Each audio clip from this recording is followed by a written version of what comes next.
We're live now. It's like, Guys, are we we forgot broadcasting? how I to have no do the idea. show this way. It's been a long time. Wow, that is Hello, a lot of everybody. rust. Whoa, and welcome to the Zocalo. This was a show that we did for 3 or 4 years where we were the one-stop shop for all things Babylon 5 comprehensively. It's going to be a little different this time around, and we're going Yeah. to let you in on what that's like. But first, let's introduce ourselves. Hi, I'm Charlene Schmidt. And I'm Norman Lau, and we're excited to be back doing the Zocalo and talking about Babylon 5 live. It's going to be a great show. We have a lot of stuff to talk about. It's great to see everybody out there again virtually because we can't really technically see you. You can see us, but we can, Yeah, we got a crowd. we can play that fantasy game in our mind. Like, we're looking at you, and hopefully your backgrounds are nice and clean and tidy, and not covered with animals, or empty Yeah, bottles of or alcohol or TV whatever. antennas or something like that. I'm at a weird angle Yeah. today. Long story, Yeah. guys. So yeah, let's say hi to folks in the chat. Hi, Linda and Dave, War Dogheim, see Swanik, Dave Greg, Anne Marie, Paul Mhm. Dubs, hey, Kimber Spores. I see a big mix of our folks who chat with us in the Discord. We'll tell you more about that as virtual TrekCon folks. And I am hoping to crash Star Trek and chill not long after this. So I'll see you guys over there. That's what's coming up after our panel, by the way. We're going to go for an hour. And what we're going to do is an in-depth review of the episode Signs and Portents, which you and I both agree is like one of those big defining game-changing episodes. Yeah? Yeah, like, whenever you start like a season one, I think that at least in a certain era of TV, like say in like the 80s and 90s, season ones weren't a package deal. You don't stream a season one. They weren't produced and bought, and contracted as such. So you get your chance to tell a few episodes, and hopefully you get to that magic like halfway through the season number, and that's usually during sweeps weeks. And this episode, I think that this is the episode for many Babylon 5 fans, where new and old, because we do have new fans that are coming to the show like all the time. Yes. This is the episode, that I think it makes everything make a little bit more sense now, because there were kind of like jumbled details and threads that were kind of like going off, and, storylines that weren't really kind of, formulating into any kind of plan until now. And now is the Right. episode where you can start talking about a lot of that stuff. Yeah, I would say up until this point, we've gotten little puzzle pieces. We have no idea where they go and what they're supposed to be relative to and where they're supposed to be. Now, some of the puzzle pieces are coming together and things Mhm. start to click. And I feel like this is the point where if you watch this episode and you're not really into it, you may or may not be into Babylon 5 because Right, this that's is fair. a sign and portent of things to come. Oh, well done. You're so Yeah, smart. see what I did there? So before Oh, we get going, let's do a little bit of housekeeping. First and foremost, thank you, Virtual TrekCon, for having us back because for we did sure. a Prodigy thing last year. There really wasn't any Babylon 5 news, unfortunately, so we did Prodigy instead. Mhm. And Right. that is something you can find on our YouTube channel.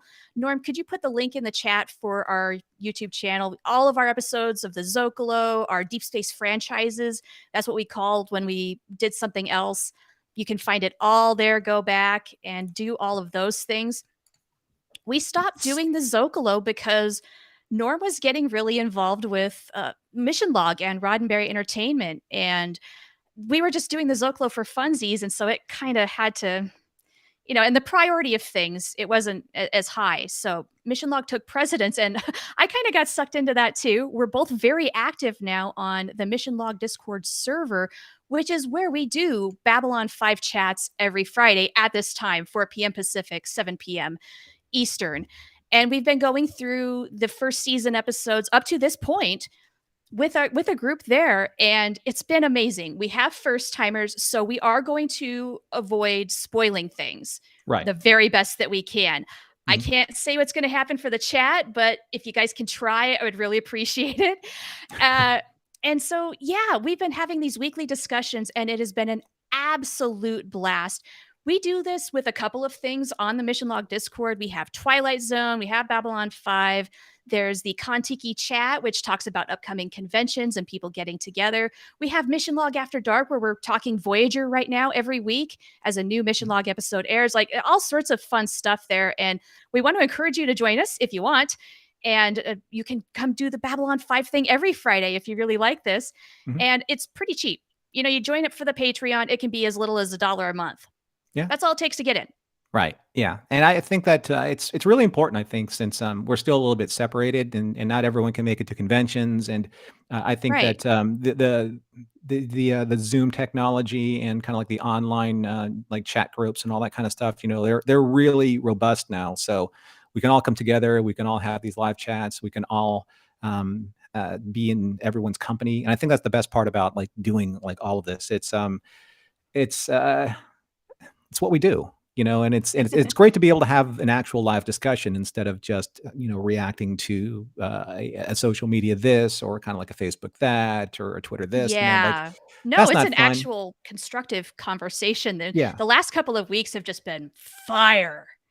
Yeah. Really Yeah. good with our group. We're going to, in fact, be doing that right after our panel. So, those of you who are already members of the Mission Log Discord, or if you want to join in real quick, that's what we'll be doing immediately after this. And you'll see a Zocalo voice chat channel, and we'll be there discussing with our group because we didn't want to do a panel in lieu of that. We wanted both because we're greedy.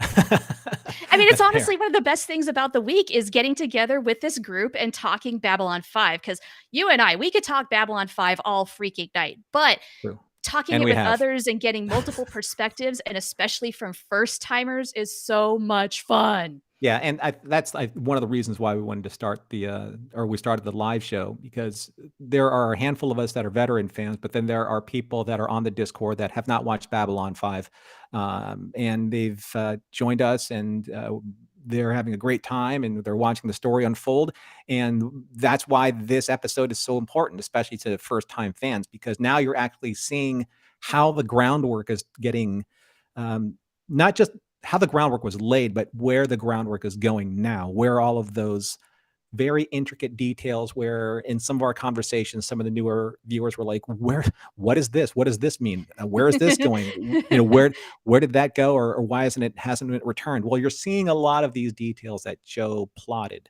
start to Yes. take a little bit more form here. Yeah. How many times have we said, we can't tell you? Right. At least not yet. That's going to ever so slowly start to change. By the way, if I've seen some folks say that they're brand new to Babylon 5, if you need a way to access it, it just became available on Tubi. And Norm, if you had put that I in the will chat, get that for sure. yeah, the Yeah. quality is the remastered, upscaled version. So it's decent quality. I watched this episode on Tubi. It was decent. There were a couple of ads, but it wasn't nearly as bad as I was expecting. It wasn't like every 30 seconds like it is on YouTube. It was very good. And as far as Babylon 5 news used to be, or it is, we used to do like a B5 segment of news. We really haven't got much besides the Tubi thing. There's Yeah. really not a whole lot to talk about because the reimagined show is not necessarily here nor there. It's not dead, but it's also not moving forward in any way because of studio personnel shuffling around. We'll just have to see where everything is when the dust settles. Yeah, I think Eh, J. Michael Straczynski called it like Schrodinger's B5 because it's neither dead nor alive. It's kind of like in that state of quantum flux.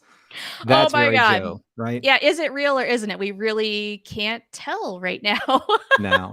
But that's why we're doing also what we're doing is we're the fans that are trying to keep that conversation alive, not necessarily the conversation about the new series of which we do want to see happen, but also Yes. the conversation for the series that I think a lot of people are now finding, and by reading some of the chat, you're finding it for the first time, and I think that's great. And I think that if you keep that conversation alive and encourage more people to watch it, we have these wonderful renaissances of series that happen, you know, every so often, every maybe 5 to 7 years, where you watch it, you let it settle in, you rewatch it, you find that it's really important to you, and then you kind of recommend it to a friend, and this whole process starts going, you know, repeating all over again. And I think that's great. I think that, and it's a, you know, it's a 30-year-old show, you know, much like Yeah. our beloved Star Treks of the 1990s, you know, your Deep Space Nine, We're getting and old. Voyager. Yeah, but the content is still staying fresh, right? It's still staying We're fresh. still talking about it at the very least. And Yeah, so it's got staying power. How about that? it We'll does. call And it I, that. what do you think, Charles? You think we should like launch right into it? Before we do, we got to do something that we've always done here in the Silk Load. It's our Yes. signature. It's our signature thing that we do, right? It really is. And we do this also in the group chats. We do from the Parliament of Dreams the Valtu. Valtu You get your toast. drink and we salute. Cheers. So everyone out there, we salute you. We thank you so much for being here. Really, I mean, it's a great Yeah. honor for Thank you us. all. It's a great Great pleasure for us to turnout. be able to talk to you and to talk Babylon 5. And I'm just going to do a little bit of a recap here Do it. before we start really getting into the conversation. And it's a little bit more of a concise idea because of what I was trying to say before, because what I was trying to say before, I was just muddled with my own excitement. So here we We get go. that way, don't we? Science Importance, the episode that changes the game. In the science fiction television universe, most, if not all, first seasons are plagued with problems of consistency, quality, or a combination of both, and perhaps even more. However, like many first seasons, there is that one episode that changes everything and can be praised as the episode that saved the series. Babylon 5, Season 1, Episode 13, Ominous, yes, we know, titled Signs and Portents, could not have come at a better time for Babylon 5 fans who, past and present, have endured a very uneven first half of the first season. However, all of the groundwork that J. Michael Straczynski built into those first 12 episodes has brought us to this moment in the series. Signs and Portents is the episode that changed or changes the landscape of Babylon 5 forever. And that's where we can Yes. start our conversation. It starts with one question, does it not? Well, what do you want? Well, I mean, what I want to drink or what I want to eat or what do I want for lunch? I mean, well, okay, getting into it, that's sort of what the initial response was for a couple of our characters, specifically Londo and Jakar, where they just think this is the dumbest thing they've heard all day, and they've probably heard a couple of humdingers already. Yeah, well, Signs and Portents does the one thing that changes also. It's one of the changes that shifts the entire paradigm of the cast of Babylon 5, and that's adding this guest character, Mr. Morden, played by Ed Wasser. No, you have to say it, Mr. Morden. Oh, Mr. Morden. Yes, I even put in my notes, Meester, Meester. Mr. Morden. Mr. Morden. I love to say it that way. Yeah. Mr. Morden, Mr. Morden. Now I can't not say it that way. See? You got to say it that way. Yeah. Welcome to my world. Mr. Morden is a very interesting character. And again, I'm going to have to really watch what I say about this character in the context of reviewing this episode. But what Char was saying is correct. This man arrives on Babylon 5. He's a mysterious figure and asks our beloved ambassadors a very specific, very basic at first question. What do you want? Yeah. So imagine this. You're Londo or Jakar or Delenn. This guy you don't know has somehow managed to get an appointment with you to ask you this question. Why? I mean, he must have some sort of power to get these appointments, for one, because you can't just, come up to an ambassador and say, hey, what do you want? No. You make an appointment, you do that whole thing. Mm-hmm. But he's also, from the get-go, from the smirk on his face and going forward, he is what I call a shitpot stirrer, where he is here to bring chaos. Yep, stir something here, a little bit over here. Wherever he goes, he's going to enjoy some chaos, maybe annoy some people, maybe even cause some distress. And he's going to do it with a smile on his face. And that's only going to annoy you even more. Now, I know that that's how we feel about him after seeing him many times. But is that how you felt about him the first time you saw him? Yeah, that was an initial impression. It only blows up from there. Okay. Yeah, because there is a certain look that he has. I mean, Ed Wasser, he's very slick. He has the slick hair, he has kind of like the slick salesmanship. Yeah. And he just has that well-dressed. Yeah. And he also, it's funny too, that you mentioned that he made like the appointments in a very respectful, organized manner. He just doesn't like roll up on their front doorstep, knock on the door and say, hey, what do you want? No, he's like, With Jakar, he said, I went through the Ka Reef first circle, got my representative, represented me to you. Now this is the reason why I can talk to you. And the same thing with Londo. Talk to the ministry. They said, yeah, go talk to him. He's on Babylon 5, and now I got my appointment to talk to you. Which is a strange thing though, because Veer isn't in this episode, and he would have probably gone through Veer first, being the attaché. Same thing You'd with Mr. think. Yeah, you would Yeah, think. But where's Veer? What's he doing? too many guest stars for too little budget, probably, right? Yeah, that's probably the real issue here. So, yeah, I don't know. Maybe Veer got a little bit of a break. He's back home on Centauri Prime. Londo's on his own for the week. I don't know. Yeah, but he did do the right thing. Again, he didn't do it in a disrespectful manner. He did it by the book. Because when you do things by the book, you can't get criticized for being kind of like a rogue and just doing things off the cuff, and that's not his style. No, his style is like very respectful. He never raises his voice. He never like curses you out. He's not going to say mean things right to your face most of the time. He's going to be very polite, very, very gentile, playing by the so-called rules. Right. And for the very intent that you said, I think it's just because you go through the hoops, you're going to eventually get what you want. Mm-hmm. Now we have two stories going on here. We have a very strong A story with Mr. Morton, and we have a very not as strong but somewhat tied in one specific point B story with the Raiders and the Raiders that are attacking Babylon 5 for a very specific reason. And I know we're going to talk about both of those segments. So I just want to make sure that it's not just all about Mr. Morton. There is something going on with the side story with Londo, with Lord Kiro, with Lady Ladira, and their association with the Raiders that are attacking Babylon 5. Did you find that there was a balance in these two stories, or did you find like you were always fixated on Mr. Morton? Because I've watched the show so many times, I do not care about the Raider plot. I want to get to Mr. Morden. And the Raider plot's a little thin, right? Yeah. Unfortunately is. And one of the criticisms I have of season 1 thus far and in this watch is like we've had ongoing problems with the Raiders. Every time we've had to deal with them, it's been a fairly superficial thing. Mm-hmm. Now, I will say this, though. The special effects in this episode, the Star Fury scenes, the combat, really freaking good. And up to this point, that I think was the longest CGI sequence we've had in the show thus far. Not bad for 1994.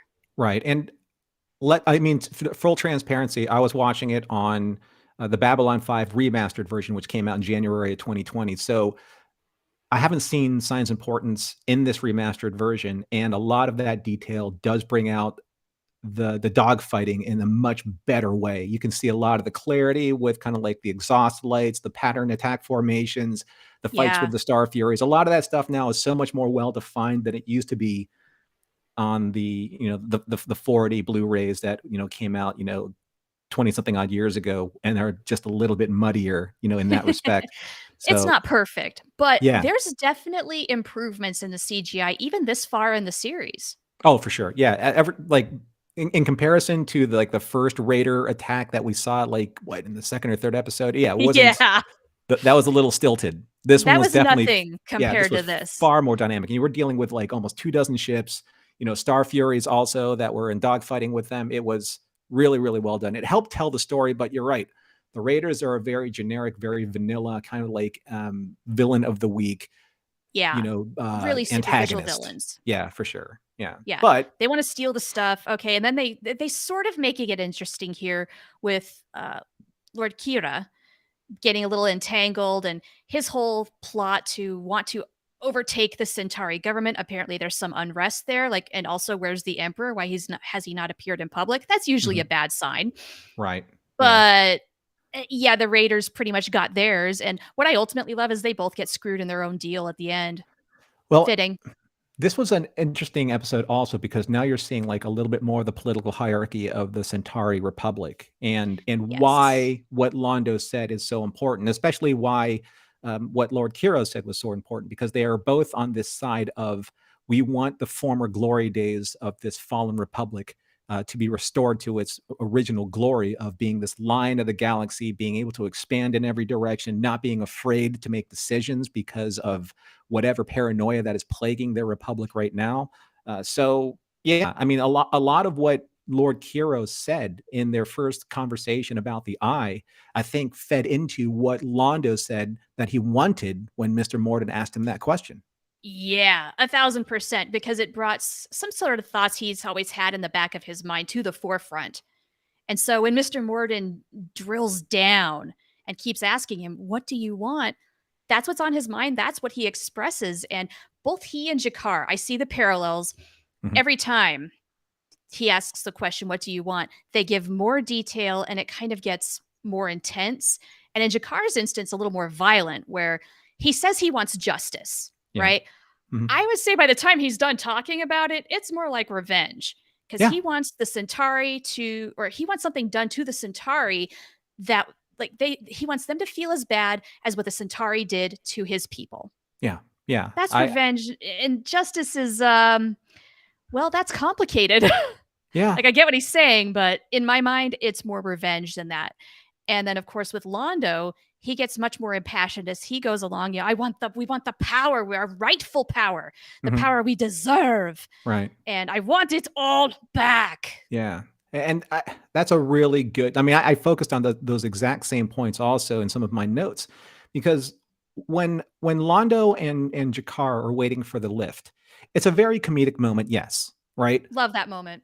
But they are kind of like sowing the seeds of where, say, Jakar's kind of line of thinking begins with Morden, because Jakar wants nothing but the utter destruction of the Centauri. And then after Yeah. that, every single time Morden presses him for more information, Jakar's like, well, I don't know anymore after that, because the entire time, like his entire That's the point. existence, that's all he knew. That's all he's been raised on, is the destruction of the Centauri. And I Exactly. Like, the think, cruelty is the point. right, but I also think that when he said, he just was kind of like puzzled, like, well, what else is there after that? I think that actually gave him pause. He's like, well, when the Centauri are destroyed and my home world is protected, then what? Then what? Yeah, what do you do after that? Because Yeah, that's all they've been thinking about ever since they were occupied by the Centauri. right, is to That's what it create sounds like to this me. the mighty Narn war machine, which Londo alluded to at the very beginning. So he's like, yeah, you're so hell bent on destroying us that you're strip mining your own world further in order to create this war machine to destroy us. So Right. you're not even healing your own world. You're so bent on revenge that you're plummeting your world further into apocalypse, right? Right. Yeah, they both make really good points in that scene. And of course, it does end comedically with, "Look at what you made me You made me do." do. Yeah. Like, and I love that. That is such a politician thing to say, Mhm. right? That's like every day, Capitol Hill. "Look at what you made me do." It's never your fault. You never own up to it. Somebody else did it to you. Also, the guy that was caught in the middle, I That can't poor help it. guy. I can't help it, but he was wearing a power crystal, so maybe that was giving him some protection. It's very 90s Maybe. Babylon 5 science fiction to wear a power crystal, I couldn't help right? but notice that that was a human stuck in the middle too. Is that symbolism going on? Because there's a lot of symbolism in other ways in this episode. I'm just thinking out loud here. Well, let's kind of pivot towards some of that symbolism, because Okay. Jakar and Londo aren't the only ambassadors that Mr. Morden talked to. This is correct. Okay, Yeah. so I made the parallel with Londo and Jakar having similar reactions. Mhm. Our next group is Delenn and Kosh, who also reacted similarly, but also very different from Londo and Jakar. Yeah, yeah. See, so Londo and Jakar are the younger races of kind of like the of this Babylon 5 gubernatorial council of, of the Narn, of the Centauri, of the Vorlons, and of the Minbari. And then of course the humans being kind of like the arbiters in the middle, which is like, to Mhm. your point, Char, the arbiter Caught in human the in the middle. middle, caught in the middle. Hmm. Kind of like Sinclair was last week and By Any Means Necessary, right? Right. So there is the Minbari, and then there's the Vorlons, and these are obviously the elder races. The Vorlons being the oldest, and the Minbari being kind of like the second oldest, if you're doing kind of like the org chart thing. And what I Yep. love about his meeting with Delenn is that we see something that we have seen briefly on occasion in the first half of this season. That is, it's almost kind of like an interesting tell when a Minbari is either afraid or anxious or emotional about something, and that is the silver triangle third eye that appears on Delen's forehead. And that happened Yeah. also when we saw her in some of the flashbacks in A Sky Full of Stars, along with another member of the Grey Council. So that's something that I don't think Morden didn't see it, but it's something that was kind of like an early warning system for her for some reason. And I thought that was very interesting. It was certainly gave her a reaction, and the Mhm. reaction was, "You need to go now." This was Mhm. like, he's no longer welcome here, you know? So the moment she demands to leave, yeah, I mean, we don't know for sure at this point in the series what exactly that triangle means, but it's obviously something she does not want him to see, and it's also, I don't know, some sort of vibe giver. The It's like fact that a she does feel it kind of coming on her is like, uh-oh, mm-mm, nope, nope, nope, nope, nope, back out. it's like Spidey sense. She had like her spider sense was tingling, right? Spidey sense, yes, and whereas I Yeah. don't know if what would you call cautious Spidey sense? Because cautious Existence. sort of beyond, he's beyond a Spidey sense, he just He just knows. knows. He just knows. But again, they kind of, well, I don't know if you'd say lock eyes, but the moment they face one another, he basically says, "They're not for you." Yeah. That they being humans. Yeah. Now we don't fully know what that means, but obviously he wants Morden to go, and he does not want this kind Well, of interference. I don't think that the they was specific. No, I did my Lurker's Guide Yeah. reading, and Mhm. JMS clarified that they actually does refer to humans. Well, It's not implied very well in the episode, but that is what he meant. yeah, but that's what I mean though. I'm only basing what I'm saying off of what I've seen, not what I've read. Oh, So okay. so Yes, in sorry. That yeah, was like so a little detail he filled in after the yeah, fact. in the ambiguity of it, when Kosh says they are not, it could have been they the Narn, they the Centauri, they the Minbari, or they the humans, But I Could have been definitely all of them. get, or could have been all of them. They meaning those people who aren't you. They're not for you, right? Right. But essentially, the message to him was, leave. We want nothing to do with you. Yeah, in both cases too, with Kosh and with Delenn, when there was the confrontation with Morden, the lighting director said, "Hey, can you turn that light off? Because we need to cast some shadow on this guy." I loved that Yeah, so much because there is this thematic thing of shadows, right? right. Where we have Lady Ladira saying, the shadows are coming, the shadows are coming, and the shadows have come. Then there's like the shadow cast upon Mr. Morden. Mr. And then there's Morden. these dark creatures out in the night blowing up the Raiders ship. I mean, Okay, start putting so some things together. yeah, so now, if you're looking at some of the groundwork that's being laid, and these aren't spoilers anymore, Lady Mm-mm. Ladira, in one of her prophecies, and kind of like Lord Kiro just kind of, he just dismisses it, said, well, some of her prophecies may have come true. Some of them haven't come true. She said that when I was really young, like my first birthday or something like that, that I was going to be killed by the shadows.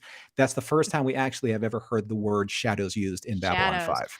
And now this word is all over the place. So you know it means something. Right. So you see the shadows, and then they are eventually towards the end. As the audience, we see this unknown ship appear out of nowhere, destroy the Raiders' main base ship, and then somehow or another, the eye gets back into Mr. Morden's hands. So Yeah. we're not saying that they are. We're just saying that if you put the pieces together, one would conclude that Right. the shadows killed Lord Kiro based on what Lady Ladira said. Sure. And if they have something to do with the eye, that makes some sense too. Can't confirm or deny, but it checks. Right. It just round peg, round hole. Right. Right. Right. If it doesn't make sense, but makes just enough sense to be where it is, then yeah, go with that right now. Yeah. Benefit within a shadow of a doubt, we should say. Right. Oh, look at you. Look Thank you. at I'm you. warming up now. The Bravari's kicking in. Love it. Love it. Okay, we're half an hour in. We have not mentioned the little side story, this little side quest that's in this episode that bookends the beginning and end. It's Sinclair talking with Garibaldi and the hole in his mind. Mhm. Sinclair is also working on some puzzle pieces himself, trying to find out what happened in those 24 hours he was out and doesn't remember anything. He Delenn has something to do with it, but he's gone about as far as he can go, needs Garibaldi's help, and Garibaldi gives him another piece. You know what I love about that scene? I love about this entire, maybe it's kind of like, does that fit into the A, or maybe it's a C story, right? I would call it a C story. It kind of is its own thing happening in Yeah. the background. It's not a big thing. It takes up maybe like what, 5 minutes of the whole episode? But a really important 5 minutes, because Yeah. this is what I love about all of their interactions. Say the first time that, Sinclair pulls Michael aside and said, I need your help, but more importantly, I need a friend. And Garibaldi's like, you got both. It's almost like, without I'm not going to say shadow of a doubt, but I just did. But without any hesitation, Garibaldi is right there. And this goes back Yeah. to survivors. This goes back to when Sinclair was defending Garibaldi to like one of the senators and said, is this the right guy for the job? All the way back to The Gathering, right?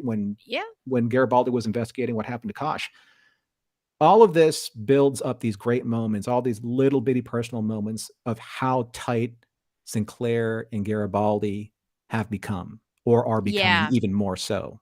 It Uh, just keeps building. yeah, and watching Michael O'Hare and Jerry, when just act together, you can feel that there's just this great chemistry between the two of them, and it's really worth noting. And there's going to be a lot more built on top of this, obviously, because we're going to see them in future episodes. But this is just the start of something it's a gear shift in their friendship, which I really, really love watching. It's another layer of trust Yeah. between those two. Mhm. Like this is a very intensely personal thing for Sinclair, and he's shared this with absolutely no one except Garibaldi at this point.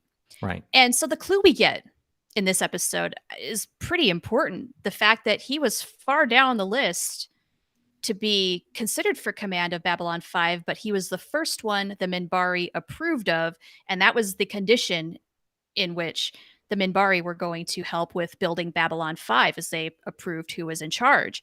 Right. Why him? So Right. it answers a question and opens about five more. And if you're new to Babylon 5, you're just going to have to get used to that because that's the way things are for a very long time. Right. And again, going back to kind of like connecting a lot of these very abstract dots, Babylon, it's been said that Babylon's 1 through 4, for some odd reason or another, like, well, 1 through 3 were destroyed, 4 disappeared as soon as it came online. That's in The Gathering, right? So Yeah. now all of a sudden, by what we have just learned, Babylon 5 was funded, or the spearheading was funded by the Minbari government with the auspices of them having the final say of who's going to be in command. They Yeah. chose a person who, the Wind Swords themselves, said that there's a hole in your mind to be the commander of Babylon 5. All of these things are finally starting to connect, these abstract Like, dots. they're related, and you Right. just might not completely know how yet. Right. So, Yeah. I mean, this, like Garibaldi's investigation, is kind of like what Knights 1 and 2 were trying to do in A Sky Full of Stars. Just they were doing it a little bit more nefariously, right? They could have sat down and had some coffee and talked to Sinclair about it, and maybe come to the same kind of conclusion that Garibaldi was getting to. But Sure. no, they had to do it a little bit more underhandedly. Either way, the information's getting a little bit more exposed now, A right? tiny, tiny bit, and yet still very mysterious. And I don't know. Do you remember way back when how you felt about the Minbari the very first time you watched this part, like up to this point in the series?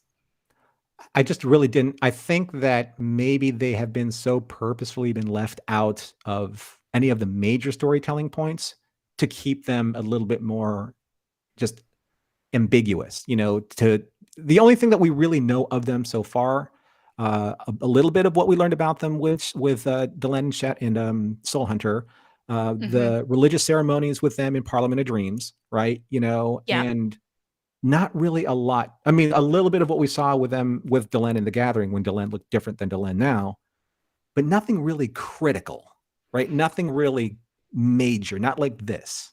Yeah, we haven't gone real deep yet. And the way it looks to me, if I'm putting myself in that first timer frame of mind, was very mysterious.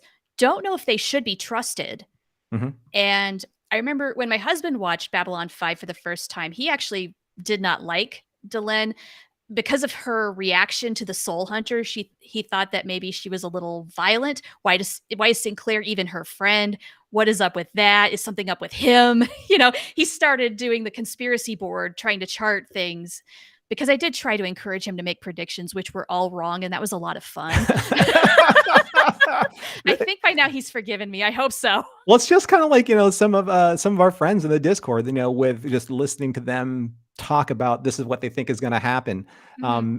And just to kind of, and to plug, some of the newer podcasters on Twitter, Babylon 5 for the first time, some of their Yeah. predictions of what's going on right now, I know that they're wrong, and it's okay that they're wrong, but they're blowing my mind with like where they're going because of the information that's in their hands right now. It's so fun and endearing to listen to. I love it.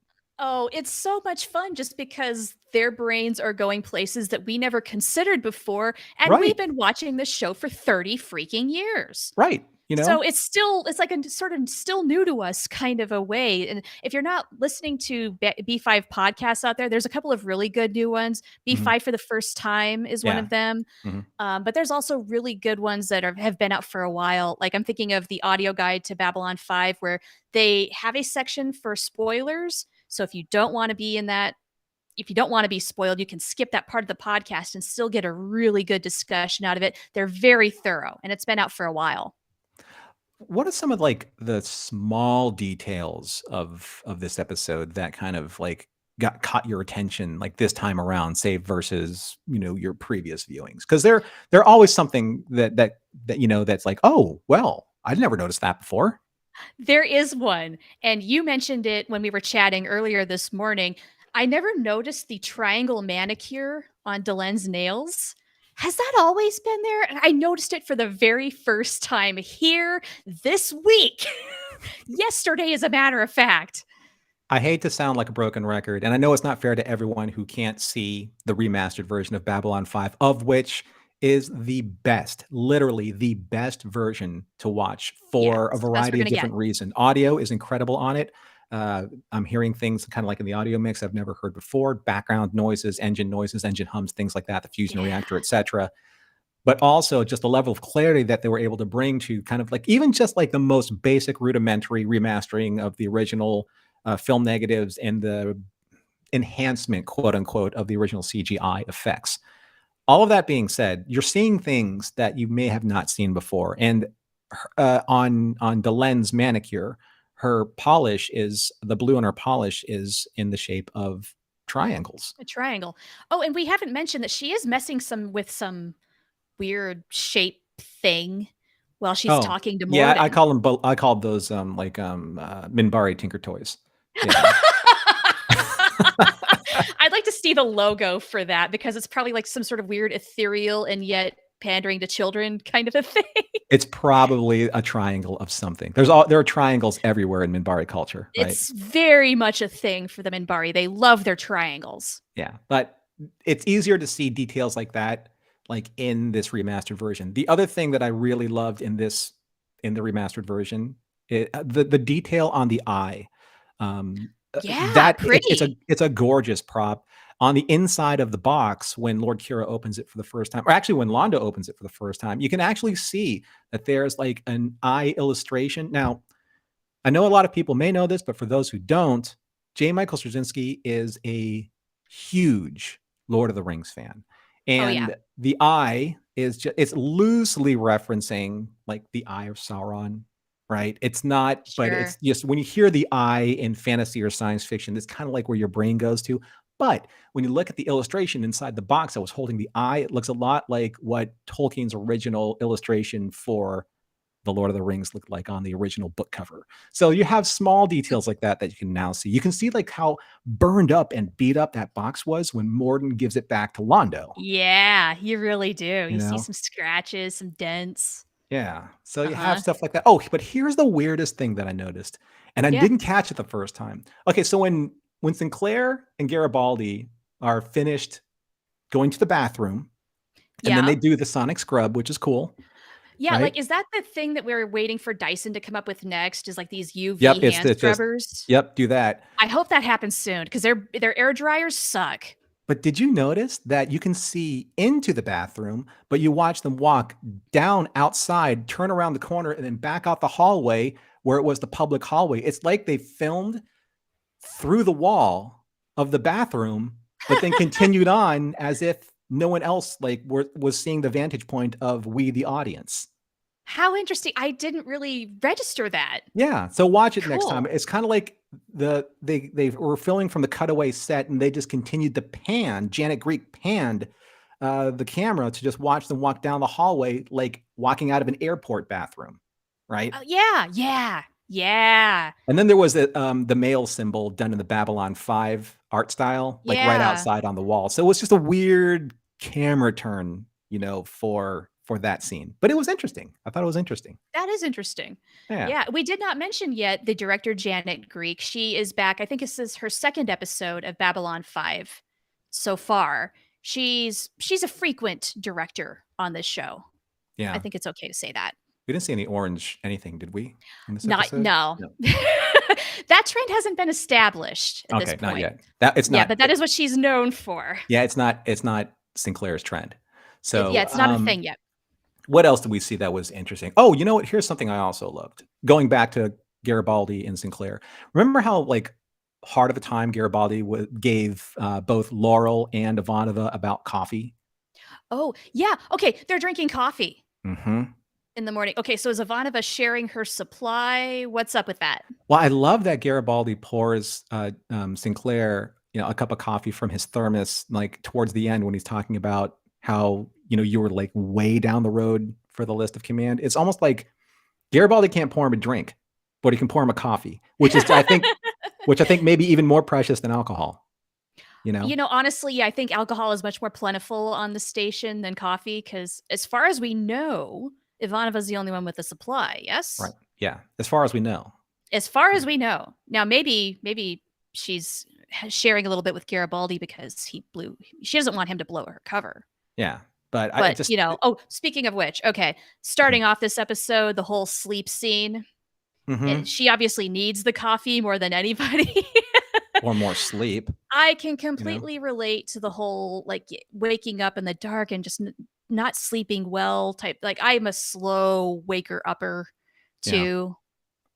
I love how really watch Claudia act and watch the nuances of how just completely irritable she is that entire scene, right? It's fun. I mean, it's funny when it contrasts, with Sinclair's like, "Hey, how you doing, Commander? Lieutenant Commander?" Right? She's You just, know? She's like, "Yeah." don't talk to me this loud yet. Mm-mm. And then someone in the CNC hands her something, and she just looks at them like, "Ugh, go away." Right? You I'll know? get to it when I'm ready. I'm Yeah. not ready yet. Okay, but I do have one very important question. Yeah. How does she know what old carpet tastes like? You don't want to know that answer. You're probably right. I shouldn't be asking questions I don't really want the answers to. It's No. it's just like a very unusual thing, a very unusual line. It might it's competing for my favorite quote, Mhm. which is the whole line where she's talking about, "Oh, I can't ever, get up, or I can't wake up well when it's dark outside." And Sinclair says, "Well, in It's space it's always always dark." dark. And she says, "I know." Yeah. If she wouldn't Welcome get to my hell. if she wouldn't get thrown in the brig for punching a superior officer, she would have punched him right there. And he She probably would have forgiven her. He's like, "Yeah, okay, I deserve that." Sure. right. Yeah, maybe she'd get a pass on that this one time. Yeah.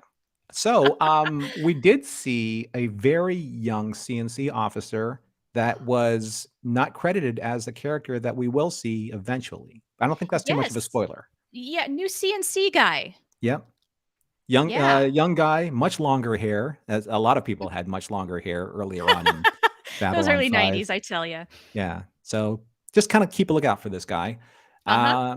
Let's see, what else do we Oh, see? well, okay. Speaking of credits and uncredited, it is really interesting, and you pointed this out, that Ed Wasser is not credited until the back half, the end credits, Correct. which Yeah. seems odd because he is pretty important here.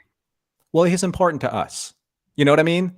So it's an interesting thing about so you had these major stars at the time. You had Garrett Graham, with Lord Kiro, and then you had I don't remember her name right offhand, but the actor who played Lady Ladera, obviously she's going to have like a lot more credits behind her name, say maybe than Ed Wasser at this time. And then you also had Whip Hubley. Now, Whip Hubley, you were like, this is a level of text that Char and I always go Yeah, like through, who right? is this She's punk? like, how does Ed Wasser like not rate like an opening credit, but this guy, Raider number one, he doesn't even get a name. He just gets Raider number one. His name is Six. Yeah, yeah. His name is it's Six, and What are you from it's Blossom? What the hell? it. Sorry, Good that's a reference. very old That's a sitcom good reference. reference. Yeah, but it's so he's Six in the show, but he's like Raider number one in the credit. And that actor's name is Whip Hubley. And I was telling Shar, it's like, well, Whip Hubley was a character. His name was Wolfman. That was his call sign in Maverick. He was one of like the hotshot pilots who, Right. who called Charlie at the end and said like, hey, you got to get Maverick back. Maverick just quit. So that was kind of like his claim to fame. And he kind of like, he squeezed that stone, for all the juice that All it it was was going to give him. worth. Yeah, all it was worth. And Because I don't know about you, I've not heard about the guy since oh no, at all. not to insult him too much about his profession, but not the greatest Yeah, not trying to insult. It's just performances. like he's not a household name. No, but at the time, back in 19, what was this, Four. 94? Yeah, Yeah, this you know, episode aired, let's see, what was it? May 18th. yeah. So Whip Hubley a little, bit has a little bit more clout than say an Ed Wasser. But the funny thing is that Ed Wasser's name doesn't come or appear as Mr. Morden until the second end credits card. Not the first end So, credits yeah, card, the he's second end credits deep on the card. list. Yeah, he's deep on the Again, list. I'm a little blown away by that. Really? Yeah, But just maybe you have a good point where he is important to us because this is just his introduction. right. This is what we know of him, of Ed Wasser. And it's not the first time that we Yeah. saw him. We saw him in the pilot He episode. was in The In The Gathering. Gathering. He was in the pit. Yeah. Now, another thing from Lurkers is somebody asked Straczynski, is this the same guy we saw in CNC in The Gathering? He will not confirm nor deny. Well, He's just going to leave that up in the air because that's Joe. right. Yeah. And I do love that Ed Wasser's hair is something that definitely needs to be referenced every so often because the man goes through like the gamut of 90s hairstyles and it's fabulous. All the hair gel. All the hair gel. All of it. Yeah, I think he did everything short of frosted tips. And maybe we just didn't see that. Maybe they tried it and we didn't see it. That's the DVD kind of VAM content that you want to see. No, you know what I think happened is by the time B5 was over, the frosted tips were the hot thing. That was something Lieutenant Corwin did. We just didn't see it. Yeah. And if you don't know who Corwin is, that is fine. You'll find out soon enough. Yep. And yeah, so we're like, again, as much of the groundwork is being revealed and kind of capitalized on in this episode, a lot more of it's kind of like being added. You're starting to see a lot of, I think if you really like use Lord of the Rings term, you're seeing a lot of kind of like the changing in the air. You can feel it like across the station. This is setting a course. Yeah, a lot of ripples are happening right now and kind of like a lot of personalities are changing. And I think the one telling thing, and it may have been coincidence, or it may have, maybe they tried his performance a bunch of different ways. But when Peter was acting that scene where he was answering Morden's questions, there's a growl in Londo's voice in the back of his throat. Yeah. Which is very telling of where Peter can take this character, right? Londo, up until this point, has been very aloof, very buffoonish, very kind of like he's just been this random wild card ambassador whose worst day on the station was just drinking too much and maybe vomiting over, a series of Fear has to hold his hair back while he vomits. Passing out, in a religious ceremony, which is, that's par for the course for Londo. But now, right now there's like some anger inside, and we've only had just the slightest hint that maybe that is lurking beneath him, because his exterior is quite joyous. Come have a drink and that sort of thing. Very happy-go-lucky. Doesn't really seem to get too deeply riled up about anything, unless it's Jakar. Here's the strange thing, though. Like, so Londo says in the beginning that that his government, not just any particular house, his government paid a small planetary fortune, for the eye. To get it. And then here, but yeah, exactly. So if the Centauri Republic is or in such dire straits, where did the money come from? And why? Right? And then, so these are just questions. I'm not saying that like I've cracked any kind of code here. These are just things that after years of seeing this episode, Yeah, just it just questions that I come up. never really noticed or put these pieces together. So maybe someone out there can help us with this. So that's at the beginning. Then Lord Kiro said, "This eye is like it's a relic of my family's power and honor and dignity." So Lord Kiro obviously has, he has agency over this as the lineage to the emperor. But then at Yeah, the he thinks end, anyway. yeah, and then but he also says at the end that the eye should be towards the middle of the episode, the eye should be found because we don't want people to to to know that we paid for the eye's retrieval. So again, somebody knows that the government paid for the eye's retrieval, but what Yeah, part of this entire republic authorized that, and who and why, right? right? So, something is going on. We have no idea what yet. It doesn't sound great though. Now, and I'm Very probably lots looking of into something collusion. that's not there, but it's just it was an interesting contradiction that I found in the writing, and I usually don't when it comes to Joe's stuff. Sure. Yeah, and I don't know, at this point, like, that's not really explored in a ton of detail either. It's just to kind of put that out there. Yeah. And then we're gonna go focus on the other thing and put that out there, and that's sort of what he's doing in this first half of the first season. He's just gotta plant a lot of seeds and hope that they grow into something by getting a second season and thereafter. One of the last things I wanted to touch on, and this isn't just in this episode, but this happened in a couple episodes in season one so far. The the quiet moments and the attention that they pay to individual deaths in Babylon Mhm. 5, especially with the two pilots that were, well, one was, was able to escape, the Star Fury from exploding, and then the other one was killed in the fight against the Raiders. And they took time like to talk about, are we going to like notify the family? And then Sinclair's like, no, I'll do it. Mhm. And then Garibaldi just has like a few lines of, his father's on Mars, his sister's here at this colony, or maybe it was vice versa. And it's just a small detail, but it humanizes the characters so much because they It actually really do does. care about these, the Right. deaths that happen in the station. Simply by having that respect, Yeah. you know, letting the dignity of, okay, Sinclair has to do that. He has to be the one to inform the family. That is his job, that's his responsibility. He can't delegate that to anybody else. And do you think he That would takes be that? disrespectful. Do you think he takes that hurt more because he's a pilot himself? And we saw Possibly. and we saw the guilt of what happened, like when he lost pilots that he knew, especially Mitchell. We all saw that in the Sky Full of Stars. I think that Sure. he just has a connection with pilots where, like, when a pilot dies on his watch, he feels somewhat responsible because he wasn't out there with them, right? That's probably the real kicker, is that he wasn't out there to do his best to protect his people, right? Yeah, And yeah, of course he feels somewhat responsible for that. yeah. I don't know how you don't. Um, what else do So we we're have to getting cover fairly here? close to the end here. That happened so I fast. know it usually does, and we're Oh always so my worried at gosh. the beginning. And How are we going to I fill an feel so hour? bad for everybody in the chat. You've been just going like crazy, and we've not really been addressing a whole lot of what you're saying. I'm so sorry. Let's take a look. Maybe we can like take the last couple minutes here Maybe, yeah, that's what and I was thinking, is just to say yeah, hi to some folks. I see that Earl is here. I see he's that always been here. Right? yeah, Earl is the Kosh of our B5 Discord chat, Yeah, he's as well there. as Brian, maybe. We have 2 Vorlons. Oh God, no. Okay, okay. If Earl is the Vorlon, then Brian is The other Minbari? Vorlon. Sure.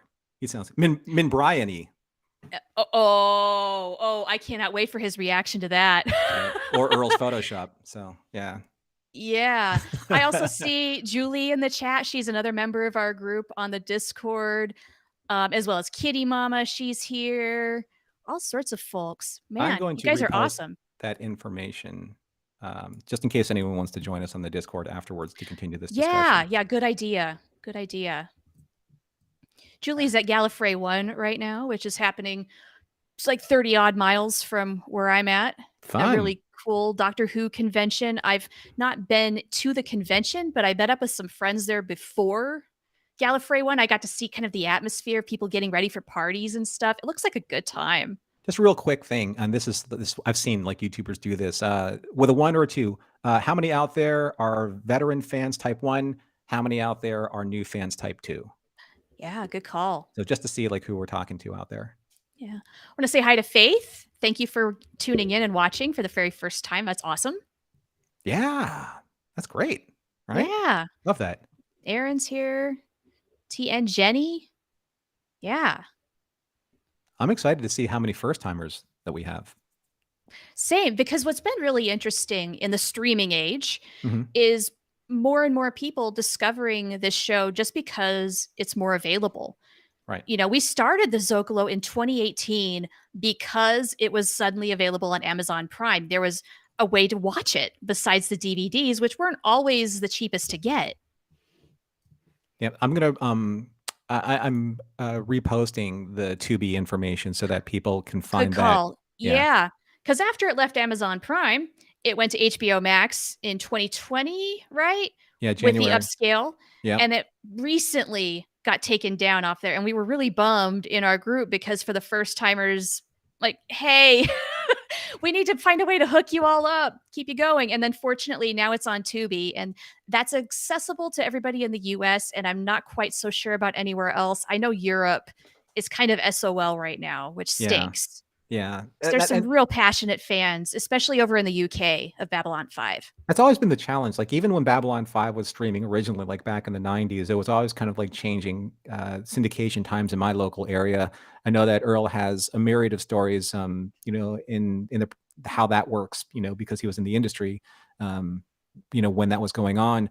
And I think I think it's a testament to the show itself, and to the loyalty from the fans, like how good the show is. Because if it weren't good, one, we wouldn't be talking about it now, and two, we wouldn't have been hunting it down in as many hand changing network situations that it had back in the 90s. Because I was watching it either on like Saturday, like in the afternoon, Monday in like the early morning, or that would be Tuesday early morning. Like it was just It's all weird, over the place. but I had to have it. I had to have it. I felt Right. like I was watching something that was game changing, and I was Yeah. right. Oh, my dad was watching it, but it was on at like 10 p.m. on Saturday nights through, I think, our NBC affiliate. Nobody is watching TV except for my dad at that point of the night. And it's not SNL. Like, it was crazy. Yeah. There are some notes in the chat, and I know that we're on a delay, so I'm going to be answering them probably maybe like a minute delay. But so the only way that you can the only stable way to really watch Babylon 5 right now is the DVDs. If you want to watch For it, sure. with the control level that you want to watch your content, right? Like, So, because you'll have them, you'll know that they're there. Unfortunately, that is not the remastered edition, right. but But, but nevertheless, I'm glad I have my copies for sure. for sure. Yeah. Yeah, and these days you can get them for what? $50 if you watch around on eBay? Just Yeah. make And sure you don't get counterfeits. that's just not like the 5 seasons. You get the 5 seasons plus the 5 The TNT movies, movies. and then Crusade and the Lost Right. Tales with some of them. They take the entire Oh, package deal, and okay. put that all out there for less than $80 at least. Okay, which is not terrible if and when you get into Babylon 5. Right. But if You you know, like, if you're starting out, you might not feel ready to make that commitment yet, but stick with us. You will yeah, be. you will. Yeah. We'll make you spend more money on a show that's 30 years old. So If anybody can do it, we can, Norm. yeah. Nice actually mix of ones and twos, on that poll that we took, that little Yeah, impromptu not poll. bad. I'm Yeah. scrolling through right now. There are some twos. There's many ones, but more twos than I thought. That's funny. Very So cool. BC says, "Who's not here for Shar?" Even I'm here for you, Shar. So I'm here I'm for not even here you, for buddy. We're myself. here for each other. Right. So ones and twos. Who's here for Shar? I got a lot of twos. All right. Two for Shar, one for Shar. Come, no, no, no. Let's not do this. Let's not do this. All right. So we have Anne about, Marie's got the right idea. She loves us both. and we love you too. And we love Yeah. VTC for having us. Right. Yeah, very much. Yeah. Thank you, Virtual TrekCon, for having us back. You know, for this channel, it had been a little while. We had some dust we had to rub off and make sure everything was in working order. Just a little. Yeah. Hence my very nondescript background, but that's okay. We're making it work. Yeah. And yeah, thank you everybody who's been in the chat and who attended. whether you're here or not still. And if you want to continue the discussion, we are going to go hop over to the Discord as soon as we're done here and strike it up with our folks who join us there. And I can't wait. I can't wait to hear what they have to say. Yeah. So we're excited. If you read the show notes, you're going to see the link to what's happening and what's coming up next at VTC, and that is Star Trek and Chill. That's right. The link should be in the description. That's, of course, with Brian Husk, Melissa Longo, maybe Katie Nicolau. And as soon as we're done on the Discord, I'm going to come crash the party. Nice. So thank you, everyone, for being with us. We hope that you enjoy your ride with Babylon 5. We hope you get a chance to take a look at the Mission Log Patreon. The address will take you to there, and then you can see how you would like to support us, and then you can join in the live chat. I'll be looking at the Patreon subs, and I will let you in myself in the next, as soon as we get off. And until then, be seeing you. Bye, everybody.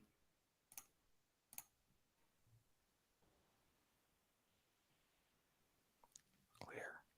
I think we're clear. Still says live. And we're live. Turn the damn thing off! I don't understand how this thing works. I think we just need to quit the program. There. You done? Yeah. Okay. All right. It I don't still know. says live on my thing. Oh, you know what? I got you. I got this. Well, everyone go over to the other thing while I figure this out. Yeah, go to